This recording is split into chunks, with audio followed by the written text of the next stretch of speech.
Now, here's the thing. I've talked to a lot of people that do the America's Got Talent, and we make fun of it constantly.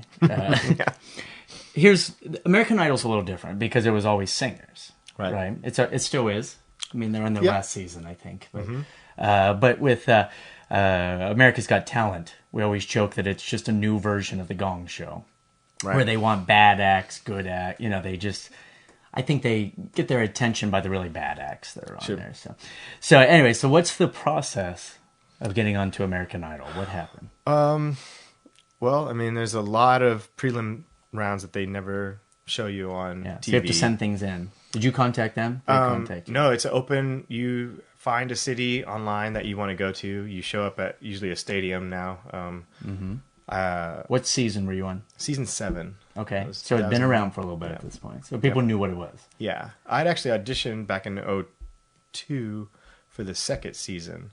And I didn't even get past the first round. It was the executive producers that first day, and much smaller turnout. It was only 2,000 people that showed up at like a hotel in Austin, and they said, "Well, you got a great voice, but we're just looking for people to make a good television show at this point. We've got lots of great singers, and we're just looking for good TV." I was like, "Okay." So I got really bummed because I dropped out of college and I spent a ton on clothes and just invested a lot, put all my eggs in that basket, and thought surely I'll get past. I'd watched the first season. I'm better than some of these guys that are in the that you see in the first round, but you don't realize the process of how. I don't know. It's just they save a lot of these people just for TV, and they cut a lot of really great singers. And I was really hurt. And season 7 came around, and I was 28. That's the cutoff age. And my friend Nicole was like, Nicole Starling actually was the one that MySpaced me. She MySpaced me and said, "There's a audition in Dallas, and you should go." And so I was like, "Well, what the heck? I'll go give it one more shot before I'm too old." So I went down on a break from Shoji's had taken a break for like 2.5 weeks or longer, I think. And I actually went down with no premonitions. Nobody ever expects to get past first round. It was very intimidating because there was 20,000 people now that showed up. It was like from 5 years later, the show had blown up just huge, and it just took all day. I was out in the Texas heat, and there's just tons of lines of judges, and they just get picked at random to go in front of whatever judge they tell you. Right. And you get 30 seconds to go and sing, and you watch it happen on the field right in front of you, so it's very just disheartening because it seemed like only once every 45 minutes or so somebody would go walking off with a golden ticket. Everybody else did the walk of shame out the tunnel, you know. So I got the golden ticket, and then 2 months later I had to quit Shoji's because then they said you have to come back to Dallas. And I was like, well, I got the show that I'm in Branson, and they're like, well, you got to choose what you want to do. You want to be on TV or you know. So I didn't burn any bridges over there. I just, I said I got a great opportunity, and they were really cool and said, wish you the best of luck. So it just turned out 9 months later, there I was on national television. It was like crazy. So I got it. They filmed it in LA?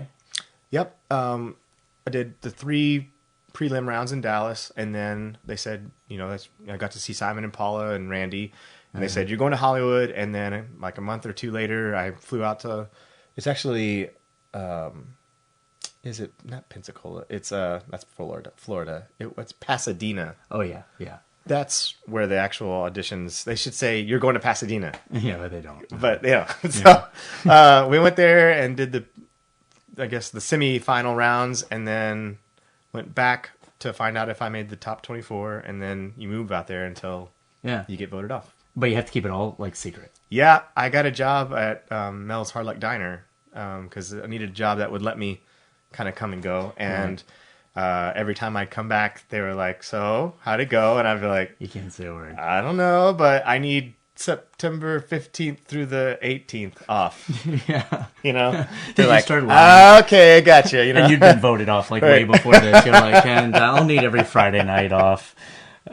Just in case. That's what you should have done. Right. I got to sit and watch the first few episodes we had a big TV in the back of the diner, and I would sit back there with everybody, all my friends and everybody would watch it while it was going on, and they don't tell you like if you're going to be on. Like you never know how much you're going to be shown. So I'm watching like in anticipation with everybody else. Like this is going to be cool. And they showed like a little clip of me in like the night before. They said, "Stay tuned. Tomorrow night we're in Dallas." So I was like, "Okay, maybe they'll show me here." And they showed like a half second of my first round audition. So I'm like excited. We came back and I'm like, they're definitely going to show me, and they didn't show anything. I mean, it was just in this quick montage of, and here's the rest of everybody that made it to Hollywood, and you just see me running out with my ticket and hugging my family, and that was it. But yeah, it was kind of frustrating because I was just like, man, I'm here now in Hollywood, and I'm watching the show in Hollywood, and my roommate Michael Johns, who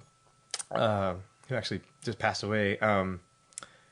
He was really frustrated too because he's getting shown. David Archuleta, David Cook, and all these other guys are getting shown over and over again. And I'm trying to build a fan base here, and nobody's heard me sing one note yet. And I show up at the live recording. You know, we're about to go on stage to sing for America's Vote, and they put a live audience in there, and there's kids with signs and posters and for their favorite people, and they're like, "Oh, David!" You know, so right then it hit me. I'm like, I've got a severe obstacle to overcome here. Image thing, yeah, just trying to get any kind of a fan base. Yeah, so it was tough.